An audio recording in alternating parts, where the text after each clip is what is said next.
नमस्कार। राज्य शिक्षा शोध एवं प्रशिक्षण परिषद बिहार पटना में आप सभी का स्वागत है। बच्चों, आज हम लोग जो चर्चा करने जा रहे हैं, आज की चर्चा का विषय है कि जो हम लोग सैम्पलिंग मेथड का प्रयोग कर रहे थे, तो उस सैम्पलिंग मेथड में हम लोगों ने देखा था कि उसके दो भाग थे। एक क्या था? प्रोबेबिलिटी सैम्पलिंग मेथड, और दूसरा था नॉन प्रोबेबिलिटी सैम्पलिंग मेथड। यानी इसमें हम एक संभावना को ले रहे थे और एक गैर संभावना थी। इनकी हमने पूरी विस्तृत चर्चा पिछली कक्षा में कर ली है, जिसमें हम लोगों ने जाना था कि इसके अंतर्गत कौन कौन से मेथड अपनाए जाते हैं, हम किन विधियों द्वारा सैंपल को क्या करते हैं, इकट्ठा करते हैं और उसके द्वारा वो जो भी शोध करता है उसके लिए शोध करते हैं, उन सभी का प्रयोग करके करते हैं। तो चलिए अब आज आगे जो बढ़ेंगे वो हम लोग बढ़ेंगे कि इन दोनों के बीच में अंतर क्या है। चलिए इसकी चर्चा करते हैं। तो बच्चों, हम लोग अपने स्क्रीन पे देख पा रहे हैं कि संभाव्यता नमूनाकरण विधि और गैर संभाव्यता नमूनाकरण विधियां दी हुई हैं। तो परिभाषा के आधार पर यदि हम अंतर देखने जाते हैं तो संभाव्यता प्रतिचयन यानी प्रोबेबिलिटी सैम्पलिंग एक प्रतिचयन की तकनीक है जिसमें संभाव्यता सिद्धांत पर आधारित विधि का उपयोग किया जाता है और करके एक बड़ी जनसंख्या से नमूनों को चुना जाता है। और जो गैर संभाव्यता है, इसके अंतर्गत तकनीक वह है जिसमें शोधकर्ता यादृच्छिक चयन के बजाय यानी रैंडमली पिक करने के बजाय व्यक्तिपरक निर्णय के आधार पर नमूनों का चयन करता है। बच्चों, आपको याद होगा इसमें हम लोगों ने चर्चा करी थी कि हम क्या करते हैं, उद्देश्यपूर्ण होता है, जजमेंट के आधार पे करते हैं। इस तरह से करके हम क्योंकि यहाँ हम रैंडमली पिक नहीं कर रहे हैं किसी चीज़ को, यहाँ पे अपने विवेक, अपने कन्वेनियंट और अपने अनुसार जो भी चीज़ों सैंपल को इकट्ठा किया जा रहा था। तो ये दोनों के परिभाषा में ही अंतर है। एक क्या कर रहा है, रैंडमली पिक कर रहा है, और एक क्या कर रहा है, अपने विचार, अपने कन्वीनियंट के आधार पे कर रहा है। अगला जो अंतर है वैकल्पिक रूप में, तो क्या होगा, ये कैसा कर रहा है, यादृच्छिक नमूना यानी जो सैंपल ले रहे हैं वो रैंडम ले रहे हैं, और ये गैर यादृच्छिक नमूना है। जनसंख्या चयन, जनसंख्या चयन का तात्पर्य क्या हुआ बच्चों? जनसंख्या चयन का तात्पर्य ये हुआ कि हम जो भी चीज़ यानी जो समग्र की बातें हो रही हैं, किसकी बातें हो रही हैं? जनसंख्या मतलब किसी जन की संख्या से तात्पर्य नहीं है, यहाँ तात्पर्य हमारा समग्र से है। तो यहाँ जो रैंडमली चीज़ें उठाई जा रही हैं वो समग्र से उठाई जा रही हैं, इसलिए इसका नाम क्या हो रहा है, हम क्या कर रहे हैं, जो प्रोबेबिलिटी रैंडम सैम्पलिंग जो ले रहे हैं उसमें किस पे ले रहे हैं, रैंडमली ले रहे हैं। और जो गैर संभावना में है उसमें क्या कर रहे हैं, हम जनसंख्या का चयन मनमाने ढंग से कर रहे हैं, इसके लिए कोई सिस्टमेटिक वे पर काम नहीं कर रहे हैं, यानी अपने उद्देश्य से कर ले रहे हैं, कभी अपने विवेक के अनुसार कर रहे हैं, कभी अपने जजमेंट के आधार पर कर ले रहे हैं। अब इसकी जो प्रकृति है वो क्या है, जो क्योंकि सामान को रैंडमली ही पिक किया गया तो उसका जो निर्णय आएगा वो शोध निर्णायक होगा। इसकी प्रकृति कैसी होगी, शोध निर्णायक, क्योंकि हमने शोध किया उस पर। और ये क्या होगा, ये अनुसंधान अन्वेषणात्मक होगा, क्योंकि हमने अपने उद्देश्य के आधार पर काम किया। ये जो भी हमने सैंपलिंग करी वो अपने आधार पे करी। नमूना, फिर वही बात आ गई कि नमूना तय करने के लिए इस विधि में हम क्या करेंगे, जनसंख्या के जनसांख्यिकी को निर्णायक रूप में बताएंगे। जैसे मैंने बताया आपको कि एक विद्यालय है, उस विद्यालय में सभी की जनसंख्या को ले रहे हैं, तो वो पूरी संख्या में हमने छांटना शुरू किया कि लड़कियों को बांटना था, तो लड़कियों को लिया, तो वहाँ से पूरी जनसंख्या में जितनी लड़कियाँ थी उसके आधार पे हमने सैंपलिंग करी। या फिर इसमें हम लोगों ने देखा कि हम क्या कर रहे थे, एक सिस्टमेटिक वे पे कर रहे थे कि नंबर ऑफ जो भी स्टूडेंट है उसके हम पद को ले रहे हैं, पहला पद ले रहे हैं, दूसरा ले रहे हैं, यानी सिस्टमेटिक। मान लीजिए हमने 5वें पद का प्रयोग किया था, तो 5वें क्या किया, पहला स्टार्टिंग कहाँ से लेंगे, 5वें से उठाएंगे, फिर 10, फिर 15, फिर 20, इस तरह करके काम करेंगे। तो ये काम होता है किसमें, संभावना। दूसरा है हमारा क्या करते हैं, हम इसमें क्या करते हैं, चूंकि नमूनाकरण विधि मनमाना है, इसलिए जनसंख्या जनसांख्यिकी के प्रतिनिधित्व का बिल्कुल अलग हो सकता है, कोई तात्पर्य ही, कोई संबंध ही नहीं होता है। चलिए आगे इसके अंतर को समझते हैं। अगला अंतर कह रहा है कि इसमें अधिक समय लगता है, यानी हमारे जो समय है यहाँ किसमें, जो हम प्रोबेबिलिटी वाली काम कर रहे हैं वहाँ पे हमें टाइम ज़्यादा लगेगा, क्योंकि हम यहाँ अपनी इच्छाओं पे काम नहीं कर रहे हैं। वो क्या हो रहा है, जैसे अनुसंधान क्या कर रहा है, उसका डिज़ाइन है, बाजार अनुसंधान का अध्ययन कर रहे हैं, तो यहाँ हम क्या करेंगे, यानी बाजार का कर रहे हैं सपोज, तो पूरे बाजार का चयन करेंगे, उसके आधार उस पूरे में से हम रैंडमली पिक करेंगे, तो यानी इसमें समय अधिक लगता है। और जो नमूनाकरण विधि इसमें जो हम कर रहे हैं, इसमें क्या होता है, क्योंकि यहाँ ना तो नमूना होता है, ना नमूनों का चयन का कोई मापदंड होता है, हम अपने कन्वेनियंट के लिए काम कर रहे हैं, अपने उद्देश्य के लिए काम कर रहे हैं, तो यहाँ क्या होगा, समय कम लगेंगे। अगला जो है परिणाम, जो सैंपलिंग संभाव्यता नमूनाकरण की है, इस प्रकार में क्या होते हैं, जो परिणाम होंगे वो निष्पक्ष होंगे, स्वभावतः है। जैसे हमने क्या करा, एक गांव का उदाहरण लिया, गांव में क्या देखा कि 3000 लोग थे, उसमें 1000 लोग काम करने वाले थे, कार्यशील थे, फिर उसे कैटेगरी वाइज बांटा कि कौन किस कैटेगरी में काम करते हैं, तो ऑब्वियसली जो परिणाम हमारे पास निकल कर आए तो स्वभावतः क्या होगा, बिल्कुल सही परिणाम होगा, एक निर्णायक परिणाम होगा। अब मान लीजिए जैसे ही हम ये रैंडमली जब हम गैर संभावना में जा रहे हैं और संभाव्यता नमूनाकरण में जा रहे हैं, तो वहाँ क्या होगा, पक्षपातपूर्ण। मान लीजिए हमें अपने कक्षा में अच्छे बच्चों को दिखलाना था, हमने वहाँ अपना पक्षपात दिखला दिया, हमने वहाँ क्या करी, अपने अनुसार काम किया, अपने अनुसार मुझे रिपोर्ट तैयार करनी थी, तो यहाँ पक्षपातपूर्ण तो आएंगे ही, तो ये अंतर हो जाता है परिणाम में। परिकल्पना, ये जो संभाव्यता प्रतिचयन में अध्ययन शुरू होने से पहले एक अंतर्निहित परिकल्पना होती है, यानी हमें पहले से हम इसका एक परिकल्पना बना चुके होते हैं। इस विधि का उद्देश्य परिकल्पना को सिद्ध करना होता है। अब इस बात पे ध्यान दें बच्चों, हम लोग क्या बातें कर रहे हैं कि इस विधि का जो उद्देश्य होता है वो होता है परिकल्पना को सिद्ध करना। पहले से हमारे उद्देश्य पता था, अब उसे हमें सिद्ध कर देना था, तो ये काम होता है इसमें। और इसमें क्या होता है, इसके अंतर्गत परिकल्पना शोध अध्ययन के बाद तैयार किया जाता है, यानी हम पहले अपना सब कुछ उद्देश्यपूर्ण काम किए और बाद में इसकी परिकल्पना को हम लाते हैं। तो इस प्रकार बच्चे, हम लोगों ने क्या देखा, हम लोगों ने देखा कि इन दोनों के आधार पर, संभावना और गैर संभावना के आधार पर हम सैंपलिंग करते हैं, लेकिन ज़्यादा अच्छे से कार्य कौन करता है, हम संभावना के आधार पर करते हैं।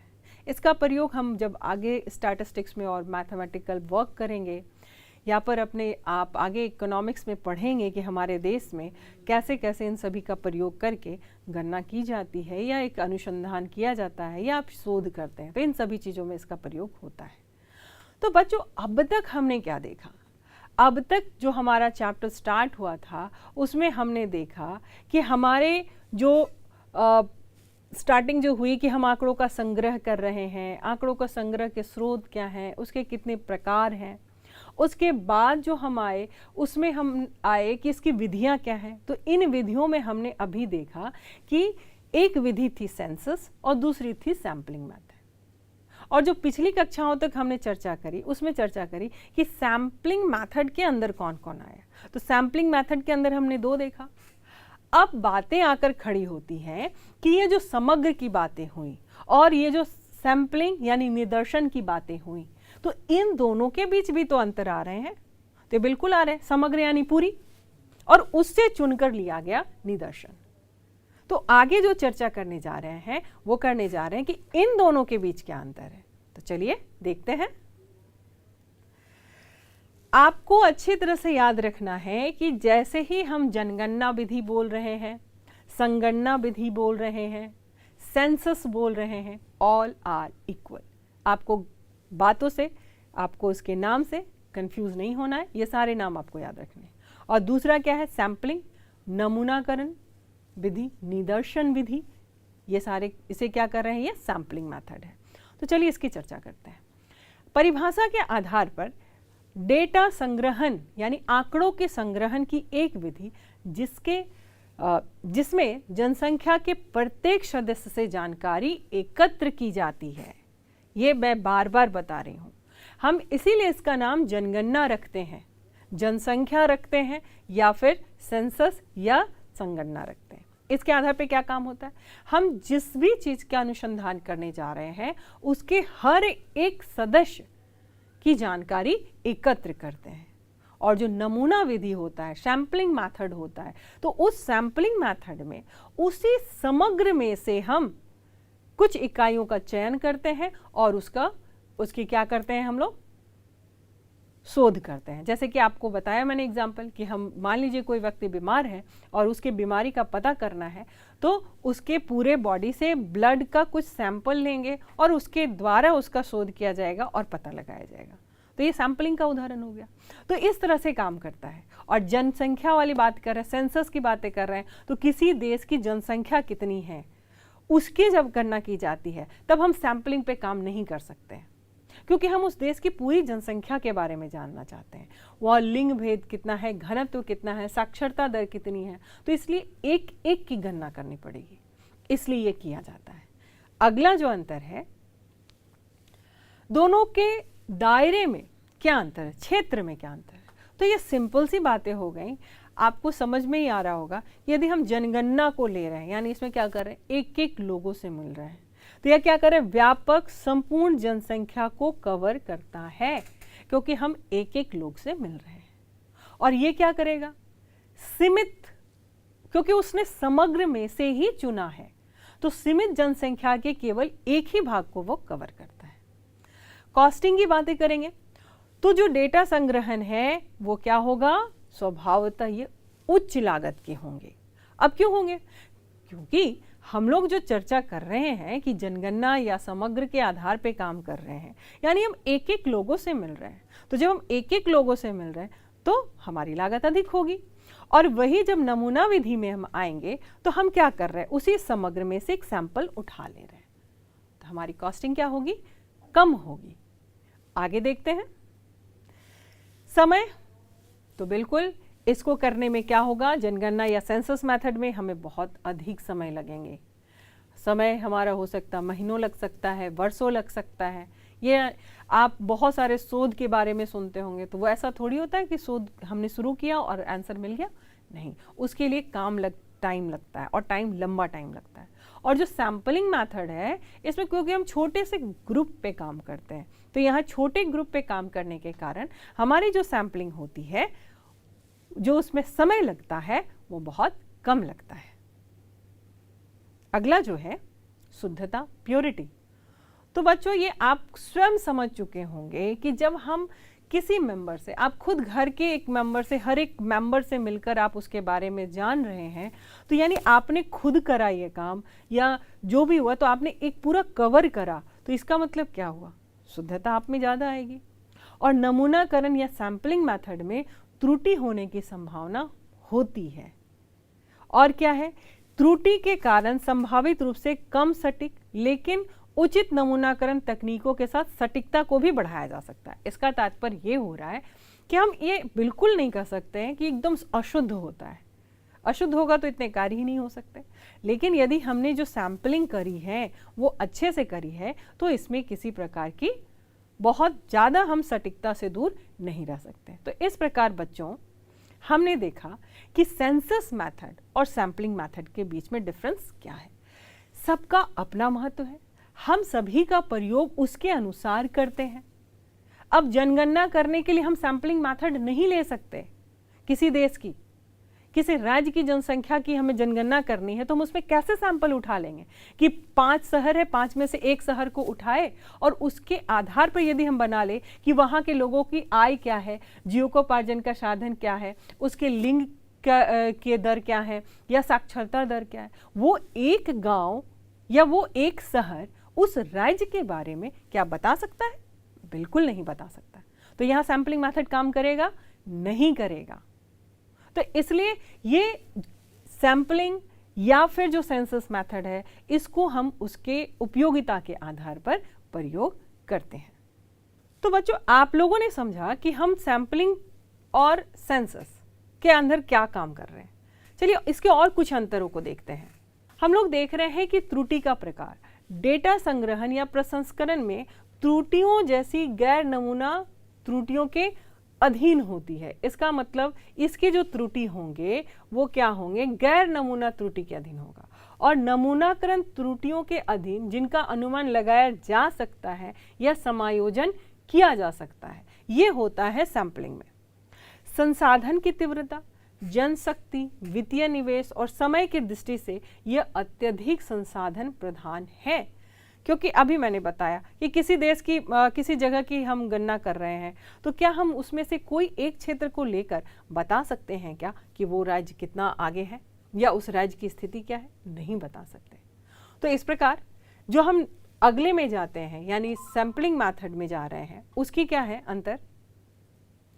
इसमें कह रहा है कि कम संसाधन प्रधान है, जिससे यह अधिकांश शोध परियोजनाओं के लिए व्यवहार्य हो जाता है। यानी हमारा जो संसाधन इसमें कम लगते हैं और उसमें क्या करते हैं, ज़्यादा जनशक्ति लगती है, हमें ज़्यादा व्यक्तियों की आवश्यकता होती है, तब जाकर वो शोध हो सकता है। डेटा संग्रहण में प्रत्येक व्यक्ति से इकाई डेटा एकत्र किया जाता है, यानी छोटी आबादी के लिए उपयुक्त है। लेकिन जैसे ही हम ये सैंपलिंग मेथड की बात कर रहे हैं तो जहाँ बड़ी आबादी होगी उसके लिए कौन उपयुक्त होगा? सैंपलिंग होगा। और उपयुक्तता में क्या आएंगे? इसके इकाई के लिए विस्तृत जानकारी की आवश्यकता होती है और इसके लिए हम उसमें से एक सैंपलिंग मेथड उठाते हैं। तो इस प्रकार बच्चों हम लोगों ने देखा, अपनी पूरी कहानी जो शुरू से की वो अभी लास्ट करा हमने आंकड़ों के संग्रह में। आंकड़ों के संग्रह में हमने बहुत सारी चीज़ें को जाना, बहुत इंटरेस्टिंग चीज़ें जानी। तो इन सभी चीज़ों को आप अच्छे से पढ़ें और अच्छे से इसको रिवीजन करें, तब आपको पता चलेगा कि ये काम कर रहे हैं। तो बच्चों मैंने एक और बात आपको समझाई। मैंने बताया था कि हम लोग जो डेटा को कलेक्ट कर रहे हैं उसमें दो तरह के डाटा हो रहे थे, एक थे प्राथमिक और एक थे द्वितीयक। तो इन द्वितीयक डाटों में और भी कुछ संग्रह होते हैं जो आपको जानना अति आवश्यक है, और ये हमारे भारत के संदर्भ में है। किसके संदर्भ में है? भारत के संदर्भ में। हम इसके अंदर कौन कौन से डाटा को प्रयोग कर रहे हैं या कौन इसके लिए काम कर रहा है और कैसे काम कर रहा है। तो बच्चों अब जो हम लोग आगे चर्चा करने जा रहे हैं वो चर्चा करने जा रहे हैं कि हमारे देश में ये जो सैंपलिंग का काम है वो कैसे होता है या कौन सी संस्था इसके लिए काम करती है और क्या क्या किए जाते हैं। तो इसके अंतर्गत हम लोग देखेंगे कि हम लोग जो द्वितीयक स्रोत है वो क्या है। वो है NSSO और दूसरा है जनगणना, यानी राष्ट्रीय नमूना सर्वेक्षण संगठन, नेशनल सैंपल सर्वे ऑर्गेनाइजेशन, और जनगणना। जनगणना यानी सेंसस। यहाँ जनगणना का तात्पर्य हम लोग अपने देश की जो जनसंख्या की जो जनगणना की जाती है, सेंसस के किन किन विधियों के द्वारा की जाती है, इसकी चर्चा करेंगे। इसके क्या पैरामीटर हैं, इसे कैसे काम करते हैं। तो पहले चर्चा करते हैं NSSO की। तो बच्चों आपको सबसे पहले जानना यह आवश्यक है कि इसकी स्थापना कब हुई। इसकी स्थापना 1950 में हुई। ये एक सांख्यिकी संगठन है और इसमें हमारे फिर से PC महालनोबिस ने एक विशेष भूमिका निभाई। और इस संगठन का काम क्या था, आखिर इसकी आवश्यकता क्यों पड़ी? इसकी आवश्यकता इसलिए पड़ी कि हमारे देश में जितने भी आर्थिक कार्य हो रहे थे उसके सर्वेक्षण के लिए इसके अंडर बहुत सारे जो भी शोध किए जाते हैं, आर्थिक, सामाजिक और भी बहुत सारे क्षेत्र, वो इसके अंदर क्या आते हैं, सम्मिलित होते हैं। तो 1950 में इसकी स्थापना की गई, जिसे अब नाम बदल दिया गया। अब इसे हम ऑर्गेनाइजेशन ना कहकर ऑफिस में बदल दिया गया, NSSO को। और इसके बहुत सारे काम हैं। इसकी और भी जानकारी आपको आगे की कक्षाओं में मिलेगी। अभी हम जानते हैं कि इसके कार्य क्या हैं और इसकी संरचना क्या है, ये इसका स्ट्रक्चर क्या है, ये किस स्ट्रक्चर पे काम करता है। तो चलिए बच्चों देखते हैं कि हमारा NSSO का स्ट्रक्चर या संरचना क्या है। तो जब हम इसके संरचना की बात करते हैं तो पहली जो संरचना है वो है सर्वेक्षण, अभिकल एवं शोध प्रभाग। ये जो है ये है सर्वे, डिजाइन एंड रिसर्च डिवीजन। इसे शॉर्ट फॉर्म में SDRD कहते हैं, जो इसे आपको शॉर्ट फॉर्म में बहुत आसानी से याद रखने हैं। सर्वे यानी सर्वेक्षण हो गए, डिजाइन अभिकल हो गए, रिसर्च यानी शोध हो गए। तो ये इस भाग का क्या काम है? इसका भाग का काम है इस विभाग के द्वारा सर्वेक्षण की योजना तैयार करते हैं, ये सैंपलिंग डिजाइन करते हैं और सर्वेक्षण अनुसूची तैयार करते हैं और साथ ही साथ सर्वेक्षण कर्मचारियों के लिए निर्देश तैयार करते हैं। तो इस प्रकार यानी किसी के कोई भी क्षेत्र के लिए जो सर्वेक्षण किया जा रहा है उसकी रूपरेखा तैयार करना, उसको डिजाइन करना, उसके लिए शोध करना, अनुसूची तैयार करना, ये सारे कार्य किसके अंतर्गत आ गए? किसका कौन सी संरचना में आ गए? SDRD। अगली जो संरचना है वो है क्षेत्र संकाय प्रभाग यानी field operation division, short form as FOD, field operation division. इसका क्या कार्य है? ये सामाजिक, आर्थिक, औद्योगिक और कृषि क्षेत्र के सभी सैंपल सर्वे का आयोजन करते हैं। किन किन क्षेत्रों के करते हैं बच्चे? सामाजिक, आर्थिक, औद्योगिक एवं कृषि। और जो ग्रामीण और नगरीय खंडों में तर्कसंग प्रतिदर्श होते हैं यानी ग्रामीण जो ढांचा तैयार किया जाता है वो इसी के अंतर्गत किया जाता है। और जो सर्वेक्षण के लिए कर्मचारियों को प्रशिक्षण दिया जाता है और सर्वेक्षण अनुसूचियों की जांच कराई जाती है। अगली जो इसकी संरचना है वो है समंक विधायन प्रभाग। ये है क्या? ये है डाटा प्रोसेसिंग डिवीजन, DPD। प्रभाग का मुख्यालय, इस प्रभाग का मुख्यालय कहाँ है? ये कोलकाता में है। और इसका कार्य क्या है? इसका कार्य है कि जो भी अनुसूचियों की विधियन की गई है उसकी जांच करना, पत्रकों या सूचना छिद्रांकित करना। अगला है सारणीय करना, सारणीकृत परिणामों की जांच करना और अंतिम रूप में सारणियों का निर्माण करना। और जो आखिरी संरचना है वो शॉर्ट फॉर्म है CPD, coordination of publication division यानी समन्वय एवं प्रकाशन प्रभाग। बच्चों आपको नाम से ही समझ में आ रहा होगा कि ये जो संरचना पे काम हुए, ऊपर से सारा काम किया गया तो प्रकाशन भी तो किया जाएगा। तो इसका कार्य क्या है कि ये जो इसका मुख्यालय है वो दिल्ली में है और ये क्या करता है कि NSSO के सभी प्रभागों की गतिविधियों का समन्वय करता है और प्रकाशिकीय परिषद के तकनीकी और प्रशासनिक मदद पहुंचाता है। और ये शोध संस्थाओं, शोधार्थियों और सरकारी संस्थाओं या प्राइवेट संस्थाओं सभी के चक्रों के आंकड़ों को उपलब्ध कराना। साथ ही साथ ये क्या करता है? संस्था द्वारा प्रकाशित जनरल सर्वेक्षण के माध्यम से विभिन्न सर्वेक्षण के परिणामों को प्रसारित करता है। तो इस प्रकार बच्चों हम लोगों ने देखा कि जो NSSO की संरचना है वो 4 प्रकार से है। ये आपको अच्छे से याद रखना है। अब हम लोग आगे देखते हैं कि इसके कार्य क्या हैं। चलिए इसके कार्य की ओर बढ़ते हैं। तो इसका कार्य क्या है?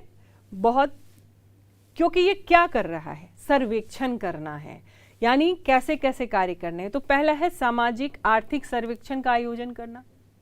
जितने भी सामाजिक आर्थिक सर्वेक्षण होते हैं ये किसके अंतर्गत किए जाते हैं? NSSO के। इसी के अंतर्गत हम लोग जानते हैं कि इसको 3 विषयों में मुख्यतः बांटा गया है। एक है जनांकिकी, स्वास्थ्य एवं परिवार कल्याण। तो आपको यहाँ समझना चाहिए जब परिवार कल्याण, स्वास्थ्य, ये सभी बातें हमने अभी देखा है, ये कैसे सर्वेक्षण कर रहे हैं? सामाजिक और आर्थिक। तो इसके अंतर्गत कौन आए? जनांकिकी, स्वास्थ्य और परिवार कल्याण। अगला है परिसंपत्तियों का, ऋण का, पूंजी और निवेश का, और भूमि जोत और पशुधन का, जो 10 वर्षों के लिए एक बार सर्वेक्षण किया जाता है। इसके अतिरिक्त ये रोजगार, गैर कृषि, इन सभी का सर्वेक्षण करते हैं। अगला है औद्योगिक समंकों का, यानी NSSO क्या करता है? जितने भी औद्योगिक समंक है उनके संकलन में उद्योगों का वार्षिक सर्वेक्षण करता है। फसल का पूर्वानुमान सर्वेक्षण, हम जो कृषि करते हैं हमारे देश में, खेतों पे जो काम किया जाता है उसके लिए संरक्षण, उसके लिए सर्वेक्षण किया जाता है फसलों का पूर्वानुमान के आधार पर। इसमें क्या किया जाता है कि तकनीकी दिशा निर्देश प्रदान किया जाता है। और ये कृषि मंत्रालय के फसल प्राक्कलन सर्वेक्षण से अलग होता है और ये जो प्रकाशन करता है कि हम किन किन तकनीकों का प्रयोग करें जिससे हमें फसलों को क्या मिले, जो पूर्वानुमान उसके लिए बनाया जा सके, ये उस पर कार्य किया जाता है। आखिरी है कि ये मूल्य संग्रहण का काम करता है। यानी कैसे मूल्य संग्रहण करता है? तो ये ग्रामीण क्षेत्रों के सूचकांक को संशोधित श्रेणियों में रखता है और मूल्यों का संकलन करते हैं और शहरी कर्मचारियों को एक अलग मूल्य सूचकांक देता है। इसका तात्पर्य ये हुआ कि एनएसएसओ का जो कार्य है वो किसके अंतर्गत आया, उसने क्या क्या कार्य किए, आर्थिक कार्य किए, सामाजिक कार्य कर रहे हैं, फसल के लिए कार्य कर रहे हैं, मूल्य के लिए कार्य कर रहे हैं। तो इस प्रकार से हमारे देश में ये संस्था काम करती है और सारे सर्वेक्षणों पे हमें इसके द्वारा एक रिजल्ट प्राप्त होता है और हम अपने निर्णय की ओर बढ़ते हैं। अगली जो कड़ी है वो क्या है? जनगणना। अब हम लोग यहाँ जनगणना का तात्पर्य, सेंसस का तात्पर्य किसी देश की जो जनगणना की जाती है उससे कर सकते हैं। तो हम जनगणना की बात भारत की कर रहे हैं।